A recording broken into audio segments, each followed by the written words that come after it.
Este lugar se llama la Calzada del Gigante. Está en el extremo más septentrional de Irlanda del Norte y es conocido por estas extrañas rocas hexagonales.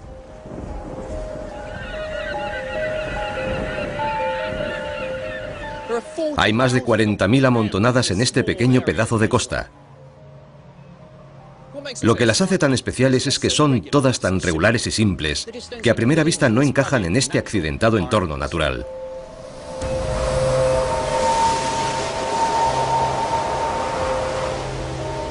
Estas misteriosas formaciones rocosas hexagonales han despertado la imaginación de trovadores y contadores de relatos. Pero su rara belleza es solo el principio de la historia, porque estas rocas son la prueba de que detrás de la naturaleza hay una fuerza geométrica oculta que la impregna y le sirve de sustento.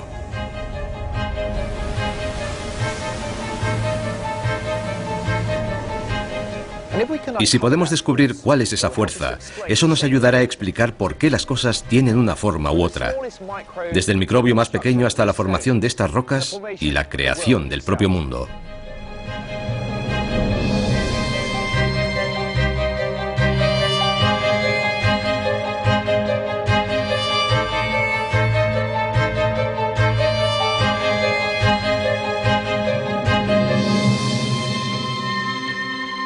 Códigos secretos.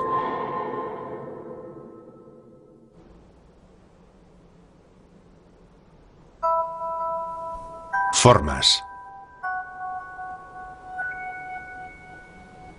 Como matemático me siento fascinado por los números y las formas que veo a mi alrededor.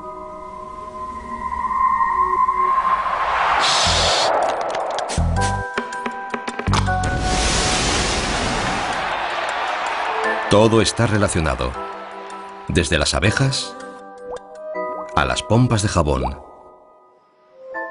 desde los trabajos manuales de nuestros ancestros hasta la imaginación de los grandes artistas actuales.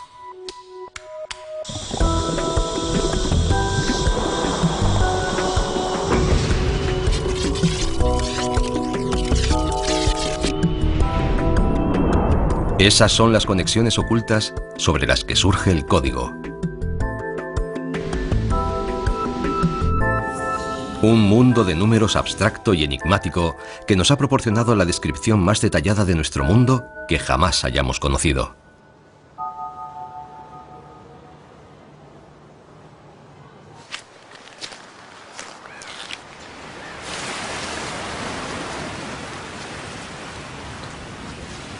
Desde que habitaran este lugar, hace 30.000 años, los humanos han intentado explicarse cómo pudieron emerger estas sorprendentes columnas hexagonales del fondo del mar de Irlanda. ¿Por qué tienen esa forma? ¿Y de dónde salieron originariamente? La leyenda dice que esta península fue una vez el hogar de un gigante llamado Finn McCool.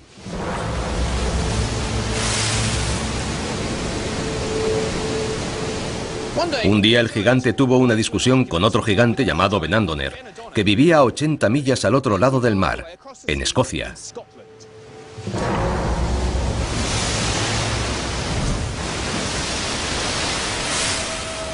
Primero intercambiaron algunos insultos y enseguida pasaron a arrojarse piedras. Y las cosas no tardaron en descontrolarse. Benandoner clamaba que si pudiera nadar bien, enseguida vendría a ajustarle las cuentas a Finn. Finn estaba tan furioso que empezó a arrancar grandes trozos de tierra y a arrojarlos al mar para crear una especie de senda por la que el gigante escocés pudiera venir a enfrentarse a él. Y ahí es donde estoy yo ahora, sobre el trabajo artesano de un gigante.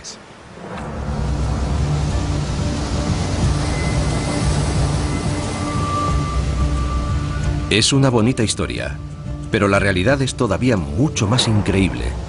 Porque lo que está escrito en estas rocas es la verdad absoluta acerca del universo.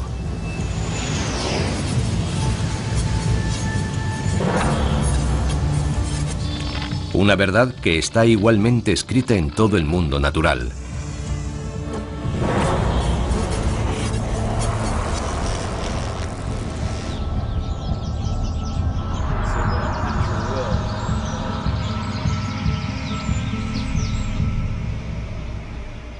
Estos vergeles de California acogen una de las mayores migraciones de animales de todo nuestro planeta.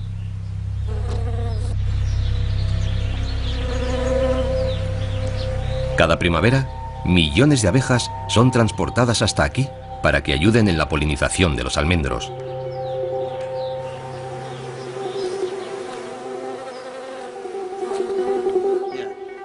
Unos cuantos miles de esos enjambres son propiedad de Steve Golding.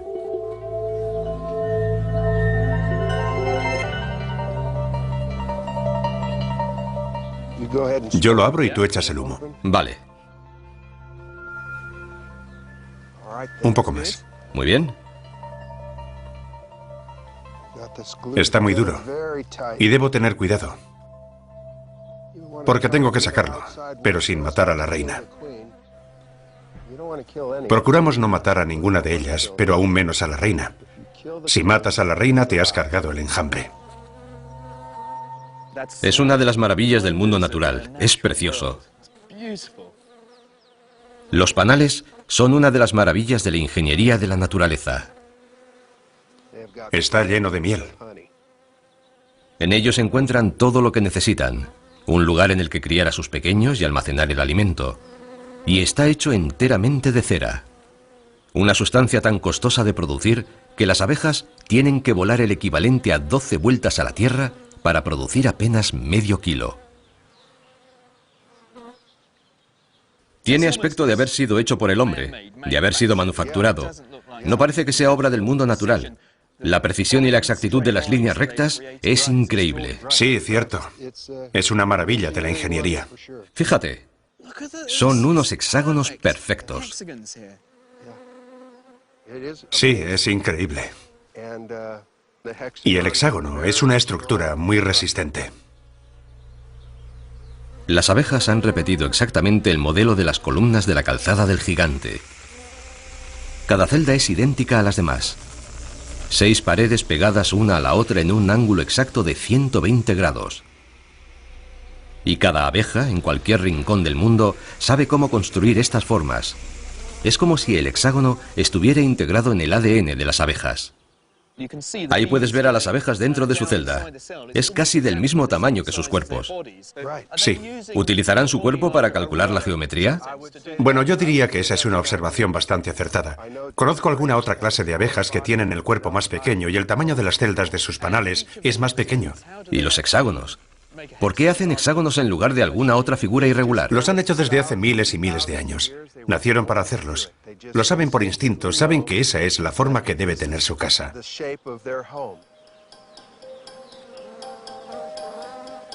Pero hay algo más que el mero instinto en el comportamiento de las abejas. Hay otra razón por la que construyen hexágonos. Y para revelarla tendremos que valernos del lenguaje universal de toda la naturaleza, las matemáticas.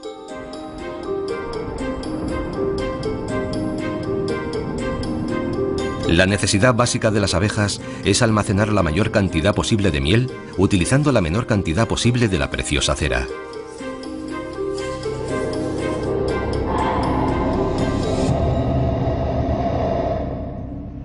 El panal de las abejas es una asombrosa obra de ingeniería, pero ¿cómo han evolucionado hasta llegar a crear ese modelo hexagonal? La verdad es que no tenían muchas alternativas. Si uno trata de poner pentágonos uno al lado del otro, la verdad es que no encajan bien. Los círculos también dejan muchos pequeños huecos libres entre ellos.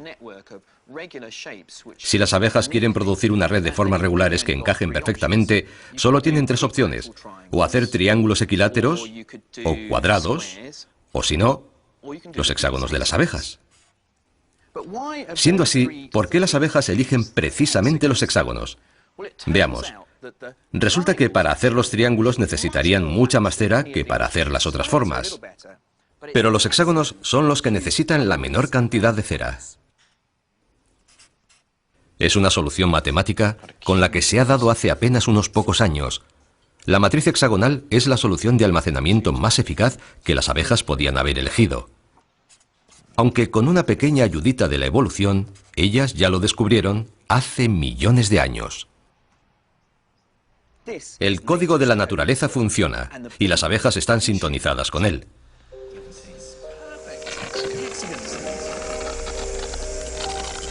No resulta difícil comprobar por qué la eficiencia es tan importante para las abejas. Después de todo, hacer cera es una tarea muy costosa. Pero ¿cuál será la razón para que el mismo modelo haya sido perpetuado en las rocas de la calzada del Gigante? Los procesos geológicos que las crearon tuvieron lugar hace miles de años. Pero para comprender qué ocurrió, nosotros debemos dirigir nuestra mirada a unas estructuras que tan solo duran unos pocos segundos.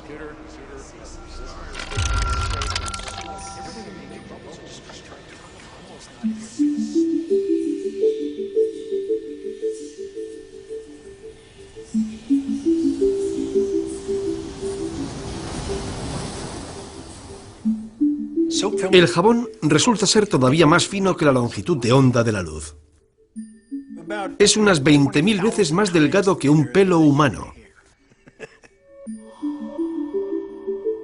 Casi no existe. Quizá la cosa más fina que jamás hayas tenido ante tus ojos y que te haya proporcionado información sea una pompa de jabón. Tom Noddy es uno de los exponentes más destacados del arte de las pompas.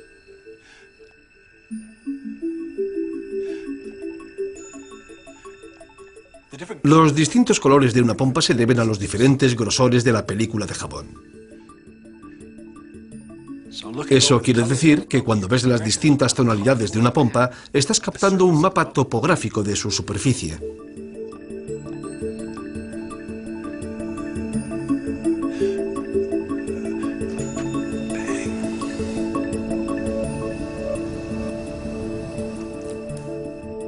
En la naturaleza todo es de la misma manera.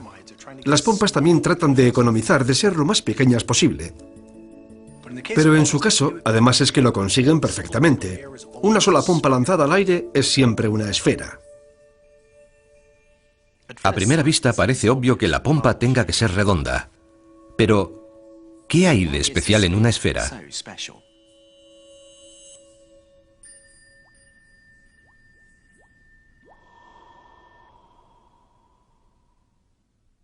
La esfera es una superficie que no contiene esquinas y es infinitamente simétrica.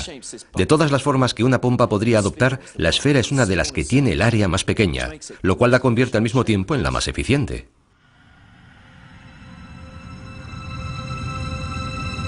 Y como a la naturaleza le gusta utilizar sus recursos eficientemente, hallaremos esferas allá donde dirijamos la mirada.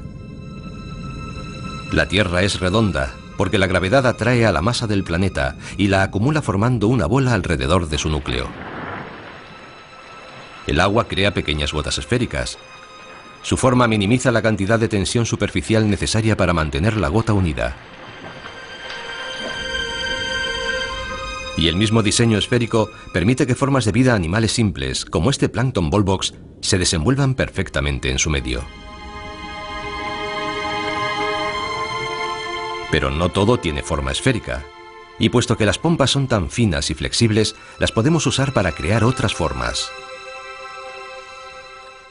Una sola burbuja en el aire siempre recrea una esfera. Pero si dos de ellas se ponen en contacto, pueden ahorrar material compartiendo una pared común. Y eso es lo que hacen. Si pueden ahorrarse área superficial aprovechándose de su entorno, inmediatamente se adaptan. Entonces, si tenemos una pompa, la esfera es la forma más eficaz. Pero si añadimos más pompas, entonces la geometría cambia. En nuestro ejemplo tenemos 4 pompas y podemos ver que se tocan en un punto. Pero si añadimos otra forma en medio, no obtenemos una pompa esférica, sino un pequeño tetraedro. Tiene 4 caras, pero no son lisas, son partes de una esfera. Pero cada vez intentan adoptar la forma más eficiente para adaptarse unas a otras. Así que ahora que tenemos 6 pompas, podemos ver que en el medio ha aparecido un pequeño cubo. Las leyes de la naturaleza funcionan. El universo está siempre adoptando la solución más eficiente que pueda adoptar.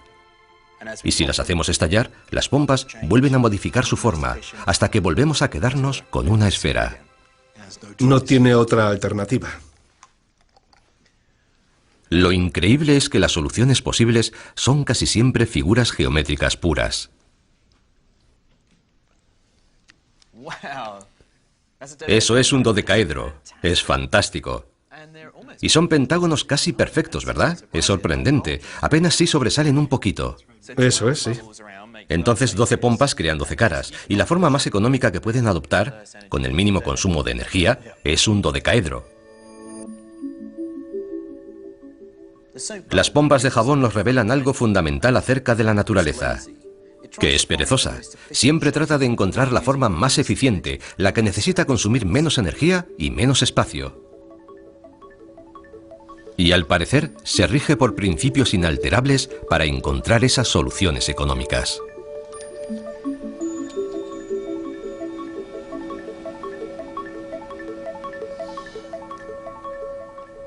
Las pompas son muy dinámicas. Cada vez que una estalla, las demás se reordenan para asumir la forma más eficaz posible. La forma que implique un menor consumo de energía. El objetivo es minimizar el área superficial a lo largo de toda la estructura de pompas.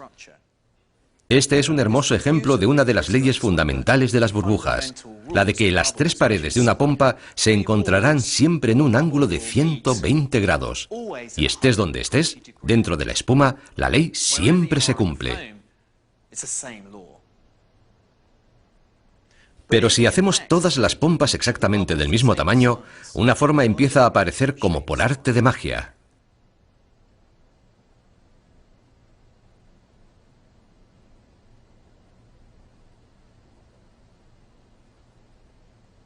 El hexágono. Y cuando tienes un montón de hexágonos unos al lado de otros, el modelo que aparece espontáneamente es el perfil familiar de un ordenado panal de miel. De modo que cuando nos encontramos con el mismo modelo en el corazón de una colmena, no está haciendo más que repetir una de las reglas geométricas fundamentales del universo. Los principios que observamos en las burbujas nos permiten explicar de dónde proceden todas las estructuras. Y son esos mismos principios fundamentales de la forma los que se pusieron en marcha, en un lejano pasado geológico, en la Calzada del Gigante. Hace 50 millones de años, antes siquiera de que nadie imaginara historias de gigantes, esta era una zona muy inestable. La actividad volcánica era incesante. La roca derretida se abría camino a través de la capa de piedra caliza que tengo bajo mis pies y se esparcía por la superficie formando un enorme lago de lava.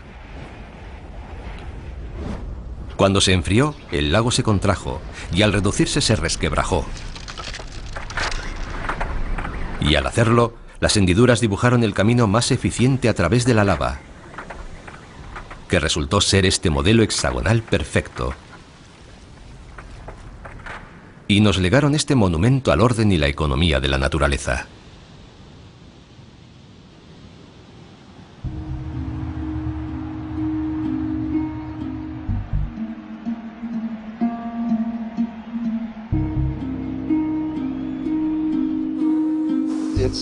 Es una maravilla de la ingeniería.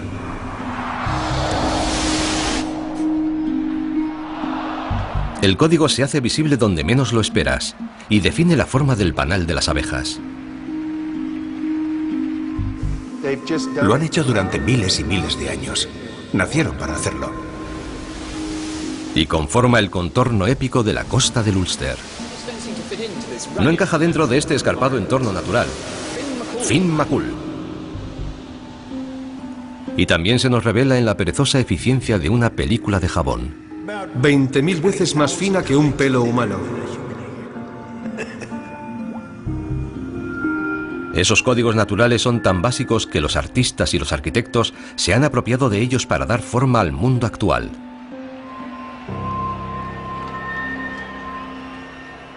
Este es el Estadio Olímpico de Múnich, construido en 1972. Fue el escenario de una famosa victoria de la selección inglesa. Una victoria excepcional, puesto que ganamos 5-1 a Alemania. Es impresionante. Pero me llama la atención lo poco sólido, lo frágil que parece. Es como si una fuerte racha de viento se lo fuera a llevar. Posee todas las características que cabe esperar en el mundo natural. Es una estructura muy elegante, pero transmite cierta sensación de fragilidad. Parece más una telaraña que una estructura humana.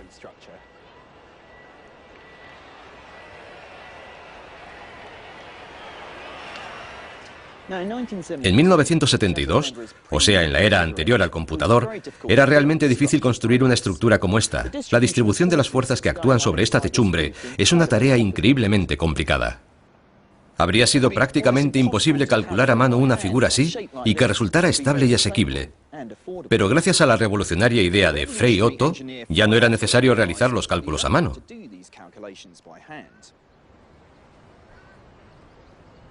Otto investigaba ansioso nuevas formas y figuras que construir. Por eso buscó su inspiración en la naturaleza y en los principios del código. Lo que hizo Otto fue construir maquetas como esta que tengo aquí. Está hecha con cuerdas, cables y un pequeño pozo de agua.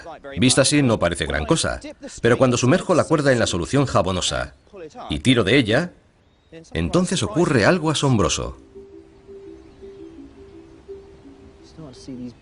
De la película de jabón surgen formas como esta, de estilizada belleza.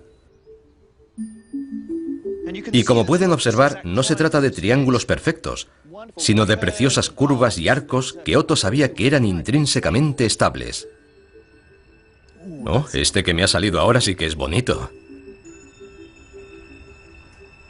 Cada vez que tiramos de las cuerdas, la tensión superficial crea la forma más económica y eficiente. El resultado es una figura que no solamente es estable, sino también estéticamente atractiva.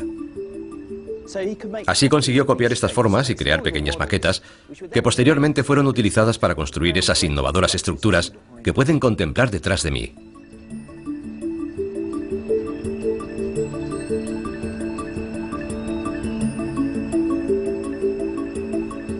Frei Otto provocó una revolución en la arquitectura. Las curvas radicales del estadio de Múnich se han repetido en incontables estructuras actuales.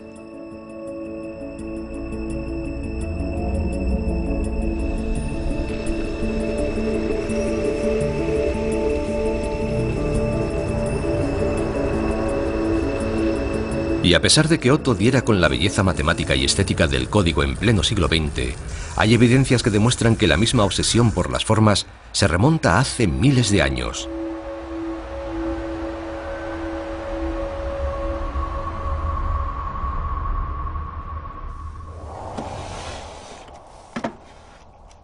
Estas bolas de piedra labrada fueron halladas en Escocia y se remontan al periodo neolítico, o sea, a hace más de 4000 años. Encajan perfectamente en la palma de la mano. Se encontraron cientos de estas piedras, pero no está claro para qué las usaban. Eso sigue siendo un misterio. Pero imaginen cuánto tiempo y trabajo lleva tallar cada una de estas formas. Esta de aquí, por ejemplo, tiene 4 caras, dispuestas de manera armoniosa y simétrica. Esta otra tiene 6 lados, como un cubo.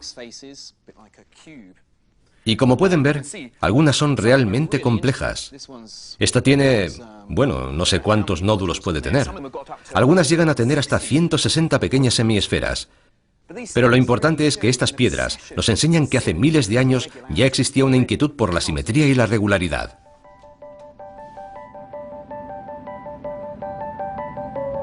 Y esa obsesión por las formas no es privativa de los antiguos escoceses. También la encontramos en otras culturas de otras partes del mundo. Los egipcios tenían sus pirámides. Pero fueron los griegos los primeros que tomaron esa fascinación natural por las formas y la convirtieron en un objeto de estudio. Pensaron que si eran capaces de comprender sus principios, serían capaces de describir el mundo entero. Y le dieron un nombre a aquella nueva idea, un nombre que significaba midiendo la tierra. La llamaron geometría. El pilar principal sobre el que se sustentaba la geometría fue el descubrimiento de 5 figuras perfectas llamadas sólidos platónicos, desde que Platón las considerara las piedras angulares de la naturaleza. Tenemos el tetraedro, con sus 4 caras, el cubo, que tiene 6, el octaedro 8, el dodecaedro 12, y el más complejo de estos cuerpos, el icosaedro, que tiene 20 caras. En la actualidad son más comúnmente conocidos como dados.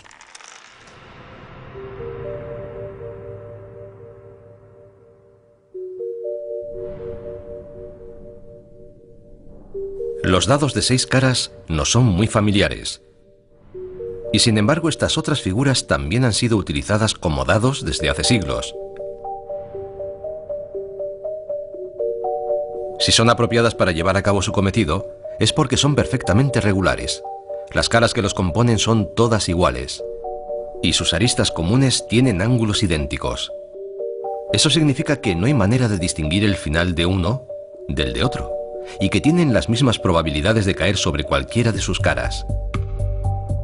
Pero lo verdaderamente asombroso es que son las únicas 5 figuras de este tipo que pueden existir. Son los únicos sólidos perfectamente simétricos.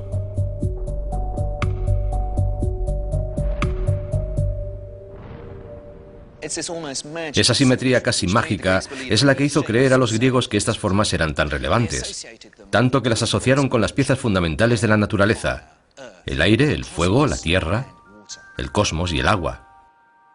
Sobre esas 5 formas se edificó el mundo natural. Es fácil caer en la tentación de desestimar esta interpretación por demasiado simplista. Es obvio que el mundo que nos rodea no está hecho solo de 5 perfectas figuras geométricas.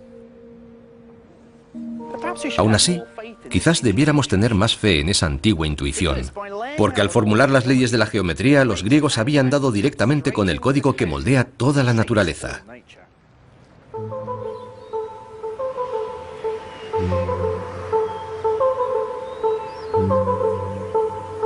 Resulta que las intuiciones de los griegos acerca de sus formas eran correctas, pero ellos no podían saberlo, porque en aquel momento el mundo que se regía por sus leyes de geometría era completamente invisible para ellos, aunque podemos encontrar evidencias en el subsuelo a gran profundidad.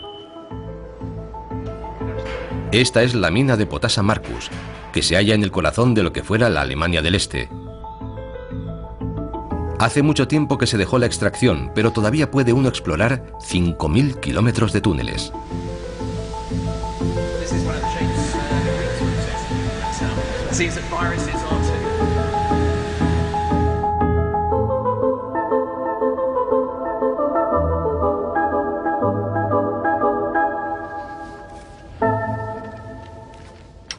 Es realmente impresionante. Nunca había visto algo similar.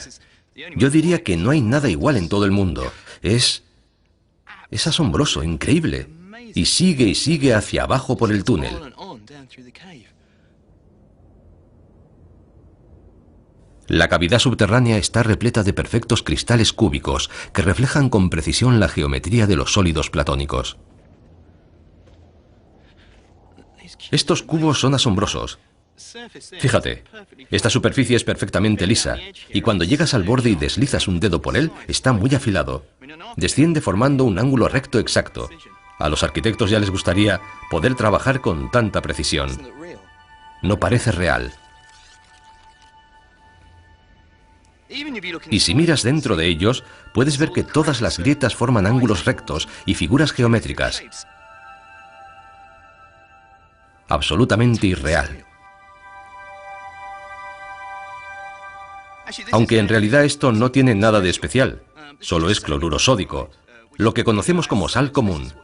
Lo mismo que le echamos a las patatas fritas. Lo que ocurre es que, claro, uno no se encuentra normalmente con un cristal de sal de este tamaño.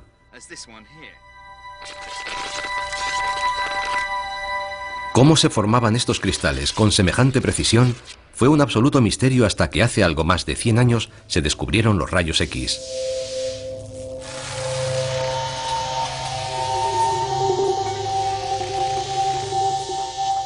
La capacidad de ver el interior del cuerpo humano revolucionó lo que hasta entonces sabíamos acerca de nuestra biología. Y cuando apuntamos los rayos X hacia los cristales, un mundo invisible se reveló ante nuestros ojos. Un mundo al mismo tiempo misterioso y geométrico. Era el mundo del átomo, y estas nítidas imágenes simétricas, llamadas patrones de difracción, podían desvelar cómo los átomos individuales se agrupaban para formar los cristales de esta caverna. Para comprenderlo mejor, tenemos que pensar que estos son sombras.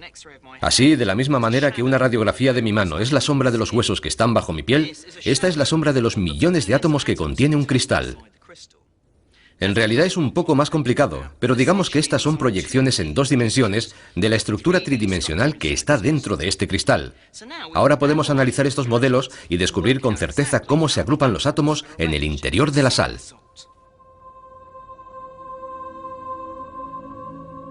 Solo dispuestos de una única manera, sería posible que los átomos reprodujeran un patrón modelo como este. Y como cabía esperar, es, igualmente, en forma de cubo. Esta es una representación de la estructura de la sal. Las bolas de color dorado son los átomos de sodio y las verdes, los de cloro. Y es esa simetría atómica la que explica por qué nosotros vemos la misma simetría en estos cristales gigantescos. Lo que ocurre es que en lugar de los 3 átomos del modelo, en estos cristales hay millones y millones de átomos de sodio y de cloro agrupándose con rigidez para formar estos cubos perfectos.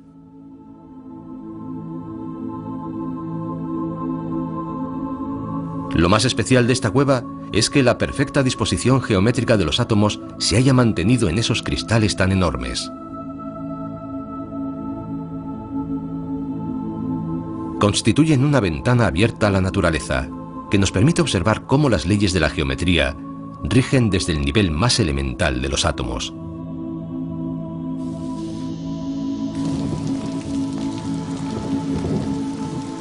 Pero lo más fascinante es que encontraremos las mismas leyes no solo en las demás rocas y minerales, sino también en nuestro propio interior. He venido al Departamento de Biología Química y Estructural de la Universidad Imperial College en Londres. Steve Matthews investiga cómo los átomos individuales construyen sistemas vivientes, como usted o como yo. Los rayos X son una radiación de energía muy poderosa y las proteínas son muy delicadas. Por eso lo enfriamos en un baño de nitrógeno líquido, con el que rociamos todo el cristal. En esta pequeña asa de alambre hay otro cristal, pero en esta ocasión se trata de un cristal de proteína. Es parte de la maquinaria de las células vivientes. Del mismo modo que hemos podido descubrir la estructura atómica de los cristales de sal por medio de los rayos X, igualmente podemos deducir la forma de las moléculas de proteína, aunque no es tan sencillo interpretar los resultados. Me resulta dificilísimo encontrar un nombre geométrico para esta forma. Parece un borrón, pero... No, aún no tiene una forma definida, pero esos borrones se agrupan y se disponen y toman forma.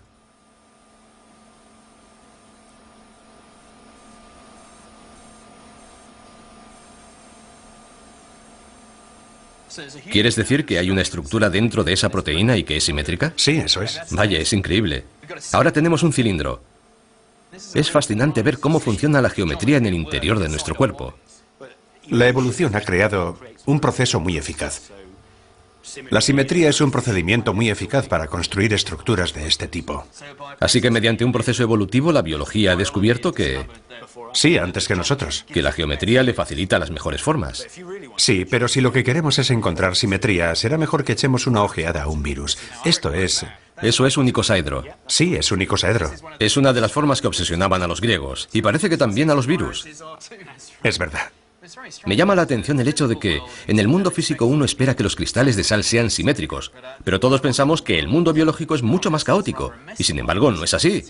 Es hermoso.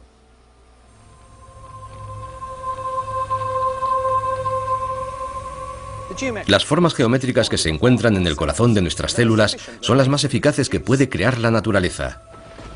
Parece que los griegos tenían razón. Son sus formas las que construyen nuestro mundo y le dan su belleza natural.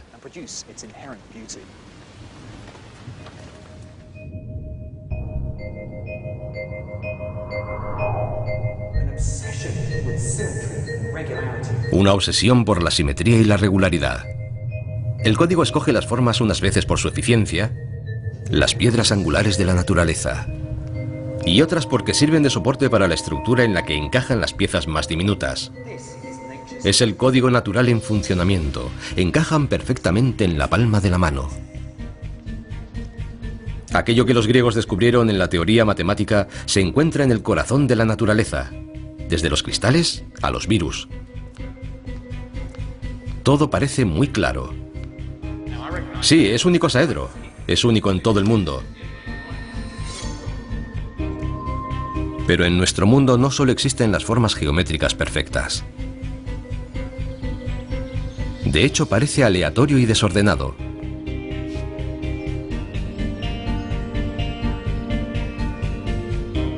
Para saber por qué, tenemos que dirigir nuestra atención al cielo y a los cristales que nos caen de él.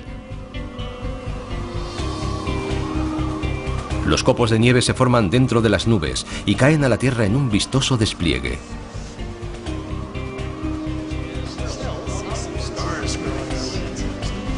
Y si hay algo que todos sabemos de los copos de nieve es que son perfectamente simétricos.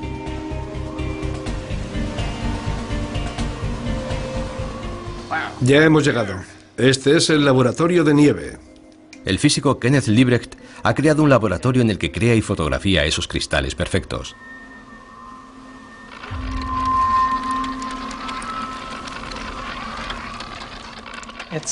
Es una cámara de frío. En la parte inferior está a unos 40 grados bajo cero, aunque arriba está a 40 sobre cero. Esta cámara trata de imitar lo que ocurre en el interior de las nubes.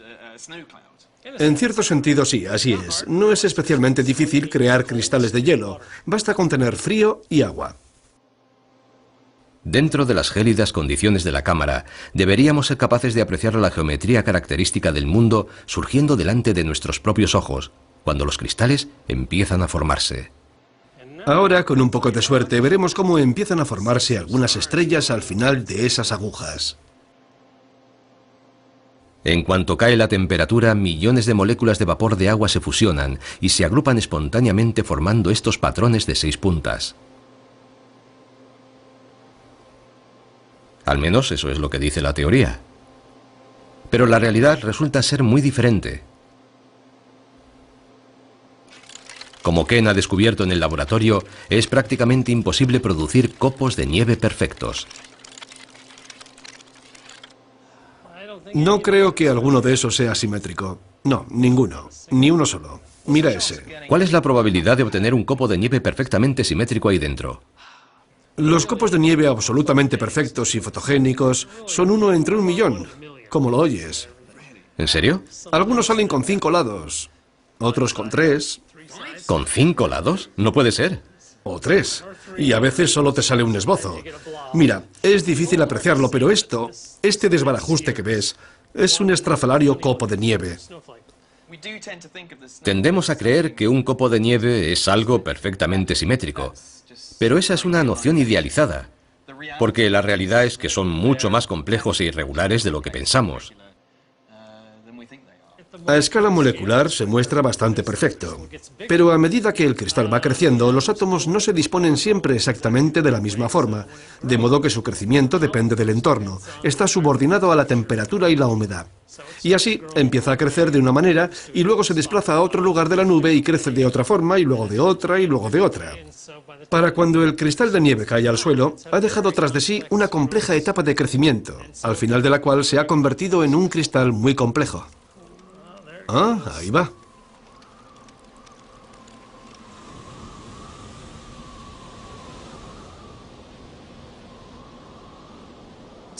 Al parecer, este es el límite con el que nos topamos cuando intentamos describir el mundo por medio de la geometría simple. Podemos ver cómo funcionan los cristales de sal de la cueva de cristal, pero realmente este es uno de los raros sitios de todo el mundo en el que puedes encontrar cristales semejantes. Las abejas emplean la geometría simple para construir sus panales. La perfección con que cumplen su cometido es el resultado de miles de años de evolución, y solo muy de vez en cuando puede uno encontrar un copo de nieve perfectamente simétrico. Porque a pesar de que al nivel de los átomos todo se forme con pulcritud geométrica, ese mismo orden subyacente se desmorona ante el embate de las fuerzas que compiten en nuestro caótico mundo. Ni siquiera la calzada del gigante es una matriz hexagonal pura. Está muy cerca de serlo, pero entre los hexágonos también encontramos pentágonos, columnas de 7 lados, incluso unas pocas tienen 8 lados. Una red tan grande de hexágonos perfectos entrelazados simplemente no existe. Es evidente que el mundo no se forma solo a partir de formas geométricas simples. El movimiento del mar y el flujo de las olas, por ejemplo, son demasiado complejos para ser explicados únicamente en esos términos. Es difícil imaginar cómo podríamos dar con un código que desentrañase toda esa complejidad.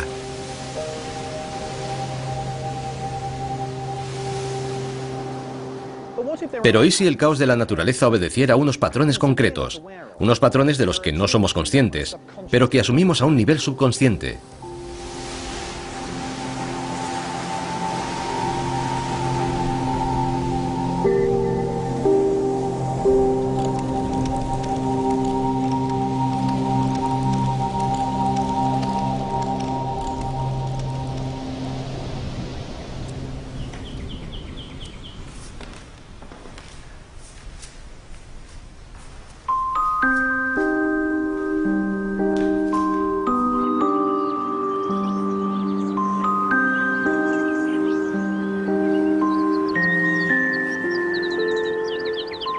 Este granero acogió una de las grandes revoluciones artísticas del siglo XX.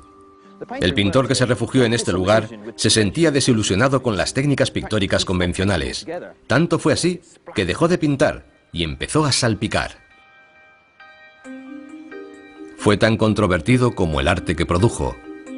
Era arrogante, autodestructivo y bebedor. Y puede que también un visionario. Se llamaba Jackson Pollock. Todavía se puede apreciar que hay pintura en el suelo. Pollock ponía un lienzo fuera, en el suelo, y luego, muchas veces bebido, dejaba caer chorretones de pintura por toda su superficie. Y una semana tras otra añadía más y más capas, y más colores.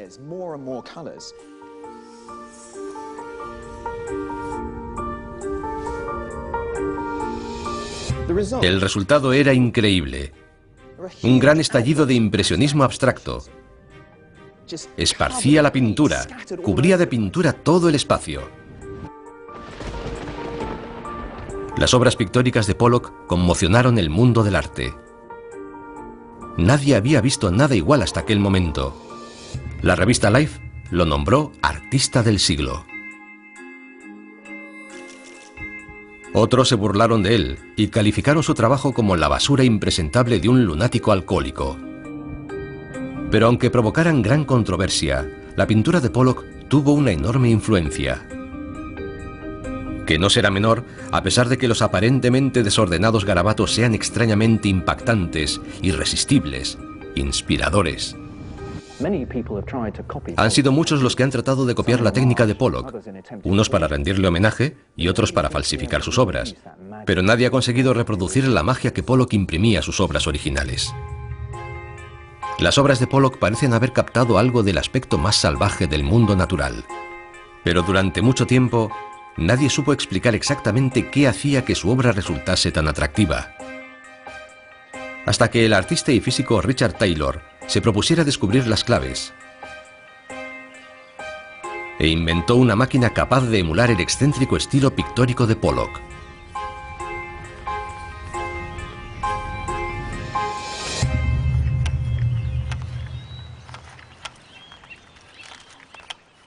Todo se basa en este aparato al que llamamos el poloquizador. ¿Poloquizador? Me gusta. Básicamente consiste en un péndulo impulsado. Ya sabes que un péndulo sencillo es muy regular, como un reloj. Pero al nuestro le hemos añadido aquí arriba este mecanismo que golpea la cuerda del péndulo mientras está oscilando y que provoca un tipo de movimiento distinto al que llamamos movimiento caótico. Es como si esto fuera la mano de Pollock y simula el mismo movimiento que hacía mediante ese balanceo con el que pintamos. Eso es, son procedimientos muy similares. Es muy efectivo. Recreando la técnica del artista, el poloquizador es capaz de imitarle incluso en un aspecto muy particular de su obra. Y es que su pintura se ve exactamente igual, no importa la distancia a la que uno esté. Sigues viendo los mismos patrones desplegándose ante tus ojos. Y en un cuadro de Pollock, todos esos patrones son iguales aunque sus escalas sean diferentes. Se trata de una propiedad llamada fractal. Entonces, si cogiera unos cuantos cuadros hechos a diferentes escalas y se los mostrara a alguien, ¿quieres decir que no sabrían decirme cuál está más cerca y cuál está más lejos? Efectivamente, mientras no veas el borde del lienzo, es imposible que sepas si estás a 10 metros o a medio metro del cuadro. Eso es porque ambos tienen exactamente el mismo nivel de complejidad. Más que ningún otro pintor, Jackson Pollock fue capaz de repetir coherentemente en todas sus obras el mismo nivel de complejidad, independientemente de la escala. Es la cualidad fractal de su obra, porque aunque sea abstracta, refleja la realidad del mundo que nos rodea. Cuando empezamos a analizar los patrones ocultos en su pintura, entonces nos topamos con ese maravilloso descubrimiento. Detrás de todo lo que se ve subyace el nivel de la estructura matemática. Así que es justamente la delicada interacción entre algo aparentemente desordenado y caótico, pero que en realidad posee una estructura, y el código que oculto subyace dentro de la misma. Exacto. Y no solo se puede observar en sus pinturas, sino en cualquier otra cosa. Como en un árbol, por ejemplo. Si lo miras desde muy lejos, ves ese tronco grueso del que salen unas pocas ramas.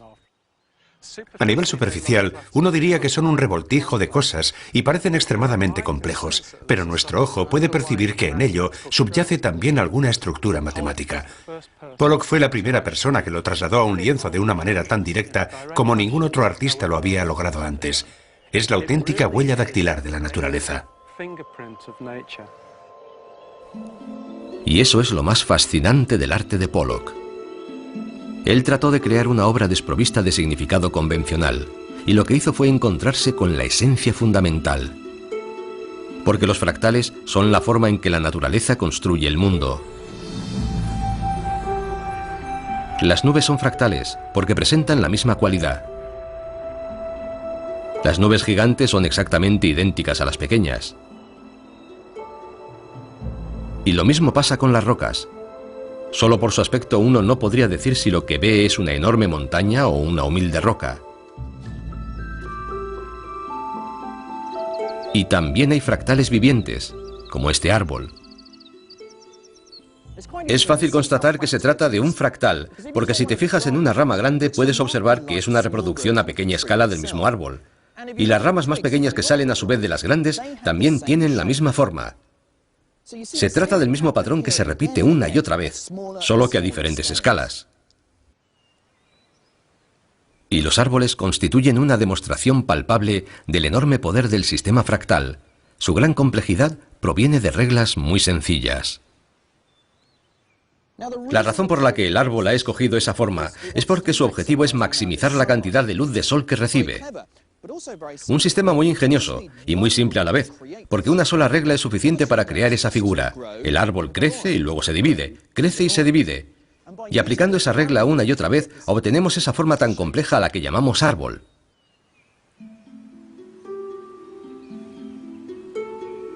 El mismo patrón se reproduce a sí mismo repetidamente a una escala cada vez menor.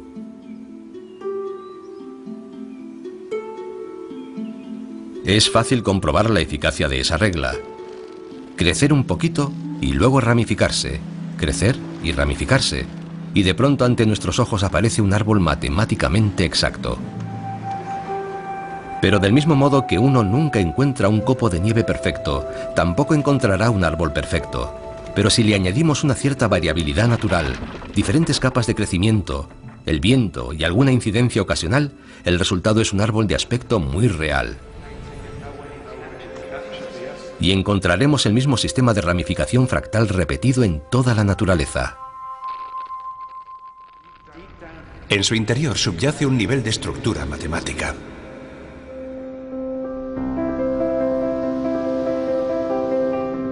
La idea de que los patrones de la naturaleza son esencialmente fractales fue formulada por primera vez en los años 70 por el matemático francés Benoît Mandelbrot. Esta es su creación más famosa, el conjunto de Mandelbrot. Su sistema de círculos y espirales se repite infinitamente a escalas cada vez más pequeñas.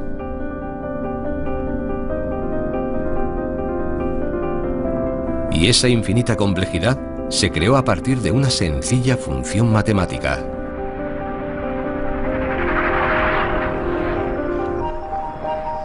El salto cuántico de Mandelbrot fue sugerir que los mismos códigos matemáticos simples pudieran describir no solo los árboles, sino también muchas de las aparentemente aleatorias formas que abundan en el mundo natural. Y la demostración más palpable de esa creencia nos viene dada no por la naturaleza ni por las matemáticas, sino por la imaginación.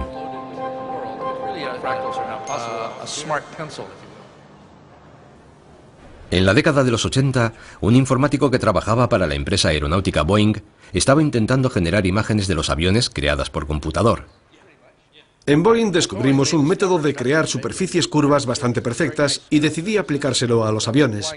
En las imágenes de la publicidad de Boeing aparecían montañas en segundo plano detrás de los aviones, y yo quería poner montes detrás de mi avión, pero no tenía ni conocimientos suficientes de matemáticas ni la más remota idea de cómo hacerlo. Así que lo que querías era algo que, independientemente de lo lejos o cerca que estuvieras, tuviera un aspecto natural, ¿no es así?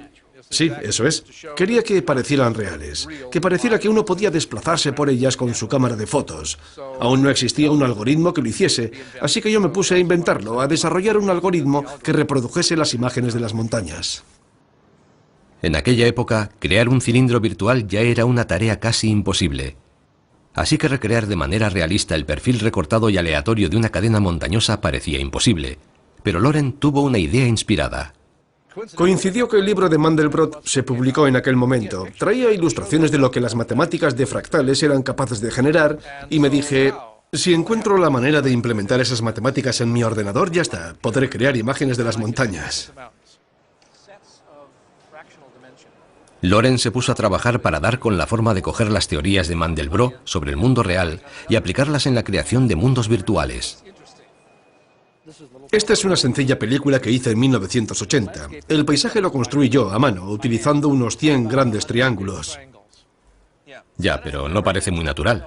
No, es demasiado piramidal.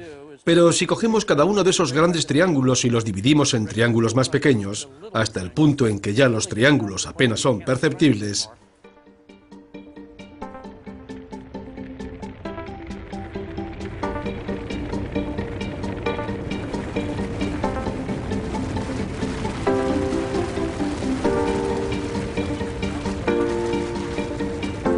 Loren había descubierto que se podía valer de la matemática de los fractales para convertir un puñado de triángulos en mundos virtuales muy realistas. ponemos en marcha el proceso fractal e instantáneamente cobra un aspecto natural. De unos 100 triángulos pasamos a 5 millones. Y ya está.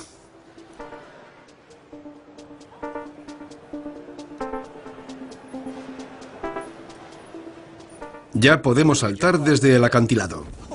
Parece que es un mundo tridimensional auténtico.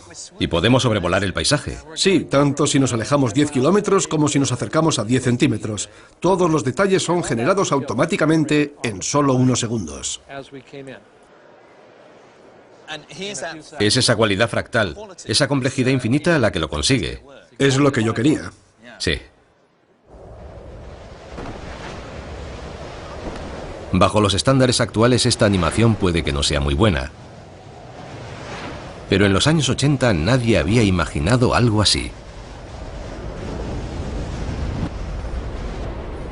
Si hubieras tenido que hacerlo a mano, cuadro a cuadro, te habría llevado 100 años. un siglo. ¿Y cuánto tiempo te llevó generar esto? Unos 15 minutos por cuadro, en un ordenador más lento que mi teléfono móvil. Ese cortometraje cambió para siempre el mundo de la animación y revolucionó Hollywood. Loren se animó a cofundar Pixar, uno de los estudios más exitosos del mundo. Cars, Monsters y por supuesto Toys deben su existencia al código, un imperio construido sobre el poder de los fractales.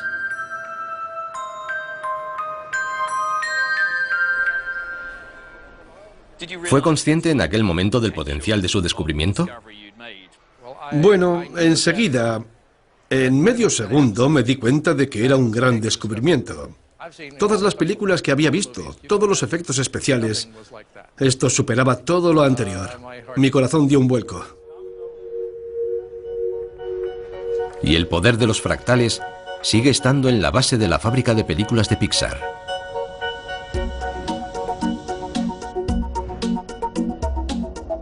Utilizan la regla de la repetición y la autosemejanza para crear peñas, nubes y bosques. En verdad, el realismo y la complejidad de esos mundos virtuales solo es posible gracias a las matemáticas.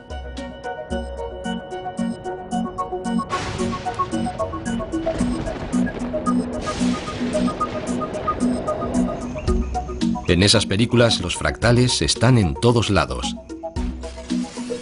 Generan la textura de las rocas y dan vida a la selva.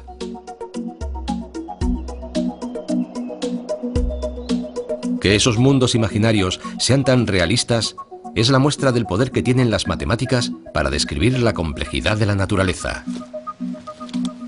Son la evidencia de que hemos divisado el código que gobierna la forma del mundo.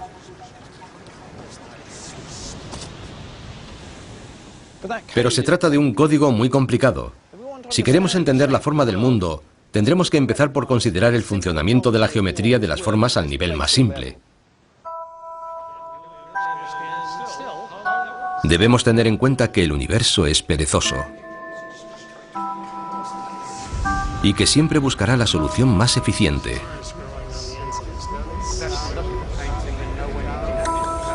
Y que al nivel de los átomos, el mundo está estructurado según rígidas leyes geométricas,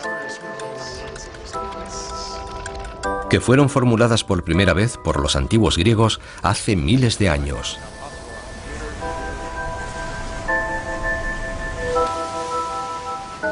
También tenemos que apreciar la complejidad de dicha geometría evolucionando en competencia con las fuerzas del mundo natural.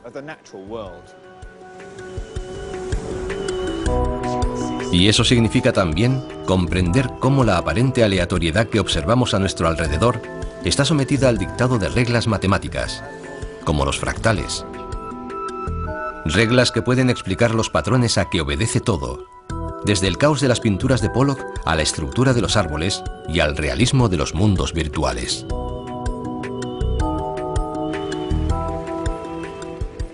Esa es precisamente la belleza del código. Por muy complejo que nos parezca nuestro mundo, el código nos ofrece una razón, una explicación primaria de por qué las cosas parecen y se comportan de una determinada manera. Es el código de leyes de la naturaleza.